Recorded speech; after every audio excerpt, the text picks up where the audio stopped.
Madame Joanne Coissy pour le groupe Paris en commun. Merci Madame la maire.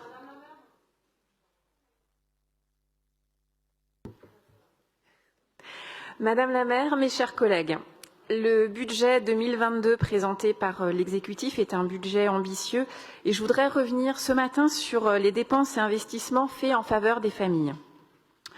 Tout d'abord, je tiens à souligner que malgré un contexte financier difficile, le budget pour 2022 prolonge l'effort porté depuis 2001 pour élargir l'offre de places en crèche.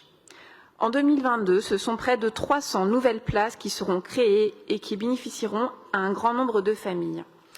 En tant qu'élu de la majorité municipale, dans l'action au service des habitantes et des habitants, sur le terrain et loin des polémiques stériles, on le sait, obtenir une place en crèche, c'est crucial dans l'organisation quotidienne des familles parisiennes. Obtenir une place en crèche, c'est permettre la reprise d'une activité professionnelle, le plus souvent pour les femmes. C'est rendre possible le suivi d'une formation déterminante dans le retour vers l'emploi. C'est l'aide, c'est le coup de pouce qui permet à certaines familles de s'en sortir. Rappelons-le et soyons-en fiers, Paris est le premier département de France en matière d'offres de places en crèche.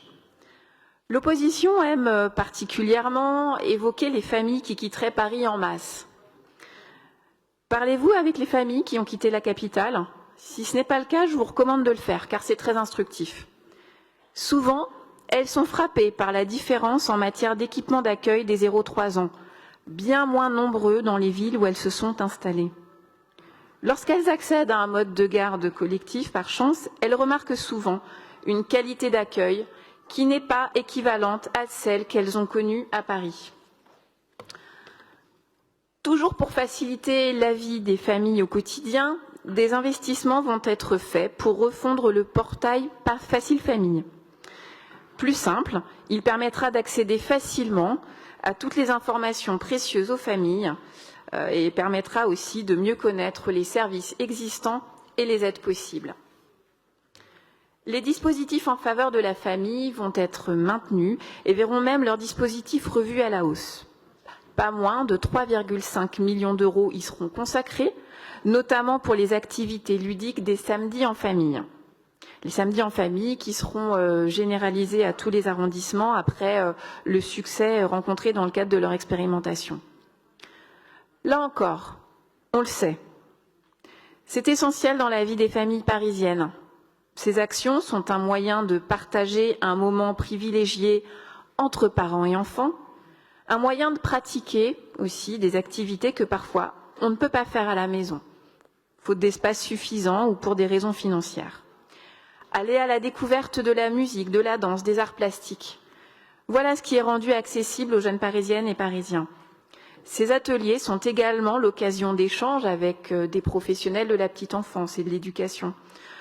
Ce sont aussi l'occasion d'échanges précieux, également entre parents, qui tombent parfois exactement au moment où l'on en a besoin, parce que ce n'est pas toujours simple d'être parent. À l'école et au collège, cet effort budgétaire se retrouve également avec une attention particulière accordée aux quartiers populaires. Enfin, œuvrer pour les familles parisiennes, c'est aussi faire en sorte qu'elles puissent se loger. C'est souvent leur première préoccupation. Pour cela, notre effort se poursuit en matière de logement, dans le but d'atteindre 25% de logements sociaux sur l'ensemble du territoire parisien d'ici 2025. Peu d'investissements sont aussi stratégiques que ce que nous faisons pour améliorer le quotidien des familles et permettre aux enfants de vivre pleinement leurs droits et leur éducation.